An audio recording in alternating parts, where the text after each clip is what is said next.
Welcome guys, कैसे हैं आप सभी। आई होप आप सब अच्छे होंगे। सबकी प्रिपरेशन बहुत ज्यादा अच्छी चल रही होगी। तो गाइस, यहाँ पे रेलवे की तरफ से एक इम्पोर्टेंट नोटिस रिलीज किया गया था ग्रुप डी कैंडिडेट्स के बारे में। उसमें ये बताया गया था कि आप लोगों को जिन भी कैंडिडेट्स का यहाँ पे फॉर्म रिजेक्ट हो गया था on the basis of invalid photograph and invalid signature, उनको यहाँ पे एक मौका दिया जा रहा है कि वो दोबारा से अपनी फोटोग्राफ और दोबारा से अपना सिग्नेचर अपलोड कर पाए।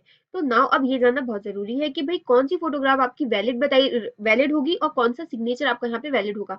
तो यहाँ पे इस वीडियो के अंदर हम देखेंगे कि फोटोग्राफ और सिग्नेचर को अपलोड करने का सही तरीका, यानी कि वैलिड फोटोग्राफ और वैलिड सिग्नेचर कौन सा यहाँ पे रहेगा। गाइस, यहाँ पे 5 तारीख को ये नोटिस रिलीज किया गया था, जिसके अंदर ये बताया गया था कि 15 तारीख से यहाँ पे आपका मॉडिफिकेशन लिंक एक्टिव हो जाएगा। Candidates are advise to keep ready their scanned photographs and signature as per the specification mentioned in the official notification. जो ऑफिशियल नोटिफिकेशन निकला था ग्रुप डी का 2019 के अंदर, तो उसको आप लोग देख लीजिए एक बार, और उसके अकॉर्डिंग ही अपना जो सिग्नेचर है या फोटोग्राफ है वो ही आप यहाँ पे लगाएं। तो उसका मैंने यहाँ पे स्क्रीनशॉट दिया है, और बिल्कुल ध्यान से मैं आपको ये बताने वाली हूँ कि कौन सा फोटोग्राफ आपका वैलिड बताया जाएगा और कौन सा इनवैलिड यहाँ पे बता दिया जाएगा। सेम सिग्नेचर के साथ भी यहाँ पे रहेगा, वो हम इस वीडियो के अंदर पूरा देखेंगे। चलिए यहाँ पे देख लेते हैं कि आपके लिए यहाँ पे सबसे पहले फोटोग्राफ को देखते हैं कि भाई फोटोग्राफ सही तरीका क्या है फोटोग्राफ को अपलोड करने का, और सही फोटोग्राफ कौन सी यहाँ पे कही जाएगी वैलिड फोटोग्राफ। देखिए, पहला पॉइंट देखिएगा, इस वजह से भी काफी सारे कैंडिडेट्स के फॉर्म यहाँ पे रिजेक्ट किए गए हैं। पहला क्या है ये देख लेते हैं। It should be a coloured passport size photograph. ठीक है, passport photograph with white and light background, या तो व्हाइट बैकग्राउंड होना चाहिए या फिर लाइट कलर बैकग्राउंड होना चाहिए। क्या होता है, फोटोग्राफ जब आप लोग खिंचवाते हैं तो पीछे जो भी यहाँ पे पर्दा लगा हुआ आता है, आप उसी के पास जाकर के उसी के आगे खड़े होकर के अपनी फोटोग्राफ खिंचवा लेते हैं। आप उसका कलर का ध्यान नहीं देते। ज्यादातर बैकग्राउंड क्या रखा होता है उन लोगों ने, डार्क ग्रीन, डार्क ब्लू या फिर डार्क रेड। तो वो नहीं करना है आपको, डार्क बैकग्राउंड यहाँ पे नहीं रखना है। यहाँ पे बोला है लाइट कलर या फिर व्हाइट। आप लाइट कलर को भी छोड़िए कि आप लाइट पिंक रख रहे हैं या फिर लाइट येलो, बिल्कुल आप जाइए, व्हाइट बैकग्राउंड आपको हर यहाँ पे प्रोफेशनल स्टूडियो पे मिल जाएगा। एक यहाँ पे क्लियरली मेंशन है कि प्रोफेशनल स्टूडियो की ही फोटोग्राफ आपकी वैलिड यहाँ पे मानी जाएगी। तो आप जिस भी प्रोफेशनल स्टूडियो में जाएं अपने आसपास के, वहां पे जाकर सबसे पहले आपको काम यही करना है कि आपको व्हाइट बैकग्राउंड चूज करना है। ये गलती नहीं करनी है, इस वजह से भी काफी सारे कैंडिडेट्स के फॉर्म यहाँ पे रिजेक्ट हुए हैं। अब इस बार ये वाली गलती नहीं करनी। दूसरा यहाँ पे पॉइंट क्या है, देखिए साइज दिया हुआ है 320 इंटू 240 पिक्सल्स। तो यही साइज आप जब जाएंगे तो उनको बता दीजिए कि यही साइज में हमारी फोटो आपको खींचनी है। नंबर थर्ड पॉइंट, जेपीजी और जेपीईजी फॉर्मेट में ही आपका यहाँ पे फोटोग्राफ होना चाहिए, स्कैन फोटोग्राफ। जब आप इसे स्कैन कराएंगे अपनी फोटोग्राफ को, तो इस बात का आपको ध्यान रखना है। यहाँ पे चौथा पॉइंट क्या है, the size of photograph should be between 20 to 50 KB. देखिए, ये तो हर कोई यहाँ पे ध्यान रखता है, लेकिन इसका भी ध्यान रखिएगा कि 20 से 50 केबी के अंदर ही आपका फोटोग्राफ होना चाहिए जब आप उसको अपलोड करें। उसका साइज इसका ध्यान रखिएगा। नेक्स्ट ये देखिए, बोल्ड लेटर्स में लिखा है क्योंकि काफी सारे कैंडिडेट्स का इस ही वजह से फॉर्म रिजेक्ट हुआ है।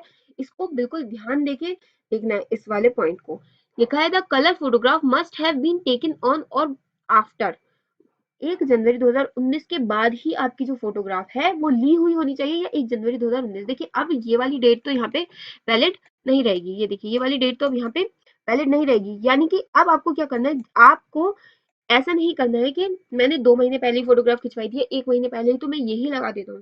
बिल्कुल नहीं करना। अभी जाकर के नई फोटोग्राफ आपको पहले तो खिंचवानी है, और उसमें आप जिस भी दिन फोटोग्राफ खिंचवा रहे हैं उसकी डेट क्लियरली मेंशन होनी चाहिए और आपका नाम मेंशन होना चाहिए यहाँ नीचे। बिल्कुल आपको ये वाली गलती नहीं करनी है। आपको पुरानी फोटो तो लगानी नहीं है, आपको नई फोटो खिंचवानी है पहली बात तो।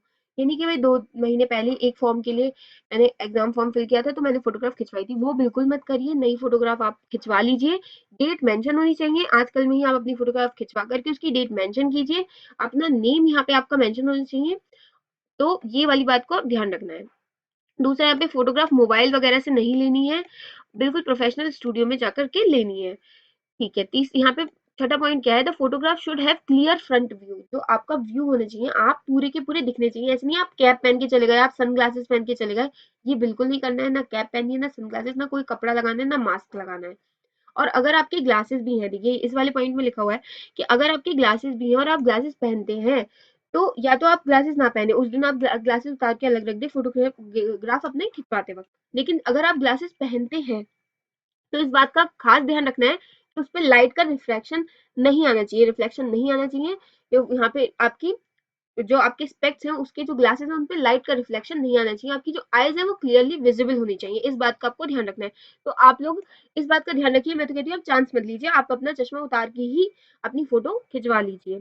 आपका फोरहेड, आईज, नोज, चिन ये क्लियरली विजिबल होना चाहिए और आपका जो फेस है वो किसी भी तरीके से कवर नहीं होना चाहिए, आपके बालों से ही नहीं, आपकी शैडो से भी नहीं, बिल्कुल क्लियरली विजिबल आपका फेस होना चाहिए। और आपका जो फोटोग्राफ है उसमें जो 50% एरिया है वो आपके फेस का ही होना चाहिए, ऐसे नहीं कि आपने लंबा फोटो खिंचवा लिया, आपको पासपोर्ट साइज फोटो खिंचवाना है और आपका जो फेस है 50% फोटो का पार्ट आपका यहाँ पे फेस ही होना चाहिए।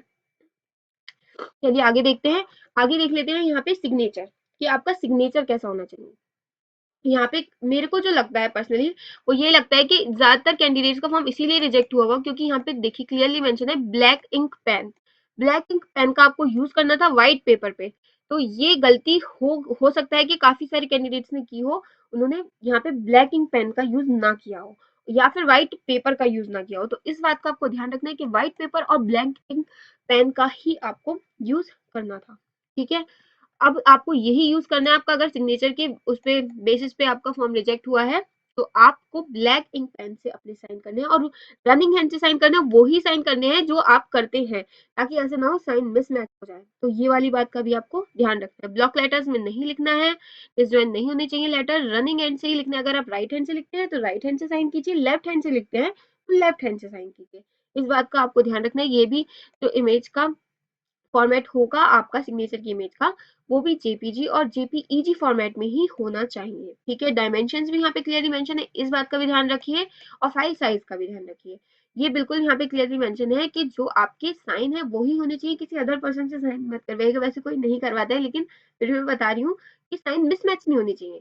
आगे चल करके जब आप सीबीटी एग्जामिनेशन देने जाएंगे वहां पे आपसे साइन करवाए जाएंगे तो आपके साइन मिसमैच नहीं होने चाहिए। देखिए फोटोग्राफ का ज्यादा मेन था, फोटोग्राफ का मैंने आपको अच्छे तरीके से समझा दिया है और यहाँ पे मैंने आपको ये भी बता दिया है कि जो मुझे लगता है सिग्नेचर में यही गलती हुई होगी ज्यादातर कैंडिडेट से कि उन्होंने या तो व्हाइट बैक पेपर नहीं लिया होगा या फिर उन्होंने ब्लैक इंक नहीं ली होगी, इस बात का आपको ध्यान रखना है। अब आप लोग जाकर के अपनी फोटोग्राफ, अपना सिग्नेचर इसको रेडी कर लीजिए बिल्कुल, जैसे ही लिंक एक्टिवेट होगा मैं आपको यहाँ पे बता दूंगी तो आप जाकर के उसको अपना जो फॉर्म है उसको मॉडिफाई कर लीजिएगा।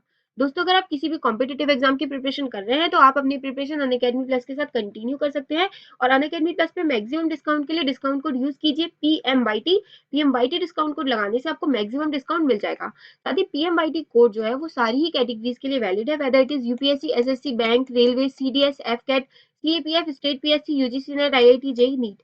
अगर आप इनमें से किसी भी एग्जाम की प्रिपरेशन कर रहे हैं तो आप अपनी प्रिपरेशन अनअकैडमी प्लस के साथ कंटिन्यू कर सकते हैं और अनअकैडमी प्लस पे मैक्सिमम डिस्काउंट के लिए डिस्काउंट कोड यूज कीजिए पीएमवाईटी कोड लगाते ही आपको मैक्सिमम डिस्काउंट मिल जाएगा। चलिए फिर मिलते हैं नेक्स्ट वीडियो में।